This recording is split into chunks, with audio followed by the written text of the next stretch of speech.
Hi friends, మేము ఇంకా గింజలేసిన 3 రోజులకు మళ్ళీ ఫామ్‌కి పోయినాము. అప్పటికి మెంతులైతే ఒక రకంగా చిన్నగా మొలకలు వచ్చినాయి. మిగతాటివి ఏమీ మొలకలు రాలే. ఆ మధ్యలో ఉండేటి వంగ చెట్లు అవి కూడా ఉందామా పోదామా అన్నట్టుండయి. ఇదేమో గెంచుగడ్డ ఇంట్లో ఉన్నింది. మోసొచ్చింటే అది తెచ్చి పూసిపెట్టినా, అది కూడా ఏమి ఎగురేయలే. ఈ పక్క అంతా ఈ కాకర చెట్లు ఈ 4, ఈ పక్క చిన్న చిన్న గడ్డి గాదం ఏంటో వచ్చినాయి. అది ఏంటైంది తెలియలే. ఇంకా ఆ పక్క ధనియాలు సరిగా మొలకలు రాలేదని ఈ పక్క మళ్ళీ మా ఆయన తోడుకొమ్మంటే, నువ్వు సరిగా చల్లలేదేమో నేను చల్లుతానని ఈ పక్క చల్లినాడు.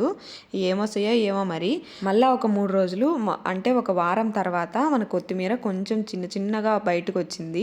అప్పుడే అట్ట మొలకలు వేసినింది. అదే ఆ పై పక్కన కనపడుతుంది కదా పచ్చగా, అదే కొత్తిమీర. మెంతాకు ఇంగరోంత పచ్చగా బాగా వచ్చింది. మిగతాటి ఏం రాలే. ఇదేమో సొర చెట్టు.